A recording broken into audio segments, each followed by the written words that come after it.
All right. Good morning, everybody. Hey, as everybody jumps on, just wanted to welcome you guys again today. Talked about doing some book reviews. So this was one of the quickest books that I read last year on Audible. It was like a 2-hour book. So not a lot out of my life to get a very good amount of knowledge. But what I'm going to do is kind of just consolidate the points that stood out to me. If you've read this book, I want to hear about it too and what you thought and maybe some points that I might have missed.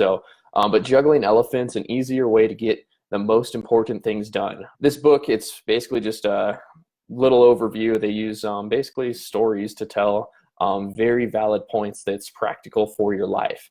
So it's basically a father and a daughter. Father's super successful business person.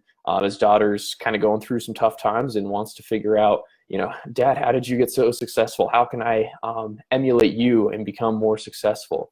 So he kind of goes through the analogies in this book of kind of his principles for life of how he became so successful. So he kind of walks his daughter through a time when his daughter was still a child. They went to the circus together. So they use a lot of different circus analogies in this book.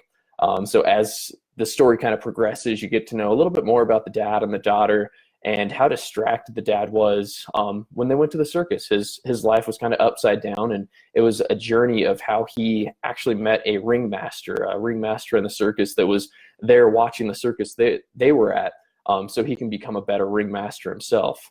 So they use a lot of circus analogies, but basically as the father's journey progresses, he learns a lot from this ringmaster, and it all relates back to a circus, which in turn relates back to life. So kind of the main points is the ringmaster sitting next to the father here, and then he eventually passes these principles on to the father passes them on to the daughter, and it's a happy ending. Well, isn't that how life is? So the main points, if you kind of want to have a happy ending, is you want to make sure that you're focusing on the ring. So if you're a ringmaster, you want the audience to focus on what you want them to focus on. You don't want them looking in the crowd. You want them to watch the act that's in the ring right now. So specifically with a 3-ring circus, one act's going on, the next act's jumping over to the next ring.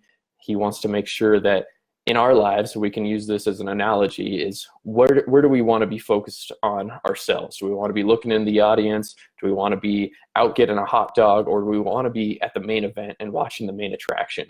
So how do we do that? We do that by focusing on the ring. And like I kind of mentioned, 3-ring circus, the rings, the acts, the things in our lives, they change quickly.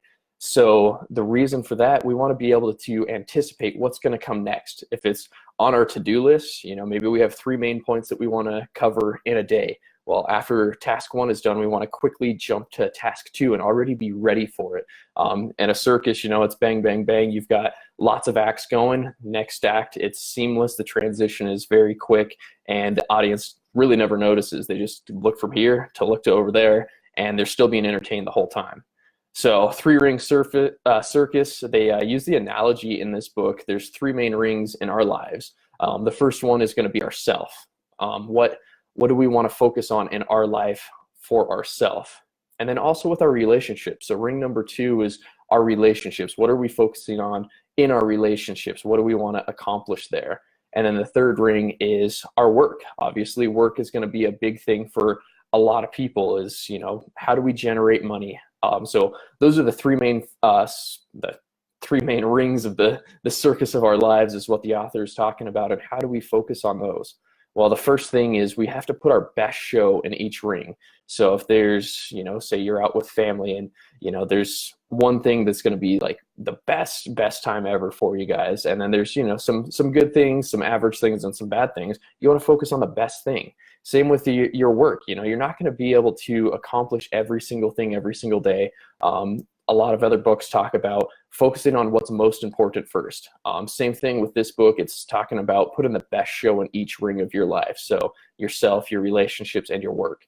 And then also, towards the end of the book, it really focuses on, well, all right, the dad's journey is, well, things are going good, but now I want to get them to be great. Well, how do you get to be great?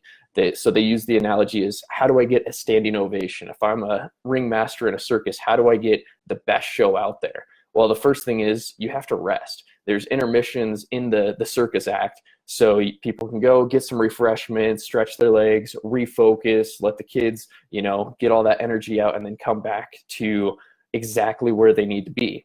And, if the goal is to get a standing ovation, to have a great show or a great life, as the analogy goes, there's going to be a lot of rest that needs to be taken in between. So being strategic with your intermissions. So if that's work, maybe taking a vacation. If that's with relationships, finding a way to just unplug and then come back recharged to be the best you, to focus on those 3 rings like the book talks about.